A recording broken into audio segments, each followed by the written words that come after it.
வணக்கம். ஜீ தமிழ் ஒளிபரப்பாயிட்டு வர சரியாக பாடி ஜம் சீசன் 4 முதலாவது ஃபைனலிஸ்ட் தெரிவு செஞ்சாச்சுங்க. அது வேறு யாரும் இல்லை, ஹேமத்ராவை தான் தெரிவு செஞ்சுருக்காங்க. கோல்டன் ஸ்டார் வாங்கின 4 பேர் யோகஸ்ரீ, திவினேஷ், ஹேமத்ரா, அபினேஷ். இவங்க 4 பேரையும் மேடைக்கு வர சொல்லி முதலாவதாக ஃபைனலிஸ்ட்டாக போகிறது ஹேமத்ரான்னு சொல்லி அறிவிக்கிறாங்க.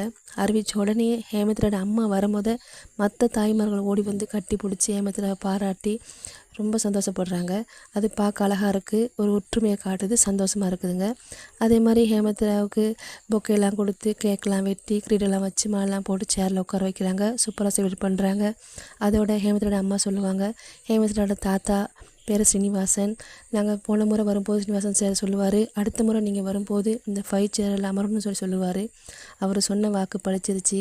இந்த முறை ஹேமத்ரா வந்து 5 சேரில் உட்காந்துட்டான்னு சொல்லி ரொம்ப சந்தோஷப்படுறாங்க. அவங்களுக்கு ரொம்ப பெருமையாக இருக்குன்னு சொல்லுவாங்க. அது மாதிரி ஹேமத்ரா சொல்கிறாங்க, அம்மா அப்பா என்னோடய ஃபேமிலி மெம்பர்ஸ் சொன்ன மாதிரி அவங்க வாக்கை நான் காப்பாற்றிட்டேன். அதே மாதிரி ஃபைனலையும் என்னோடய ஃபுல் எஃபெக்டை போடுவேன், சூப்பராக பாடுவேன்னு சொல்லியிருப்பாங்க. அதோட ட்ரோவையும் வின் பண்ணுவேன் அப்படின்னு சொல்லியிருப்பாங்க. இன்றைக்கி எபிசோட் பார்க்க அழகாக தாங்க இருந்துச்சு, சூப்பராக இருந்துச்சு. உங்களுக்கு எப்படி இருந்துச்சுன்னு சொல்லி கீழே வந்து கமெண்ட்ஸ் பண்ணுங்கள். நன்றி சொந்தங்களே.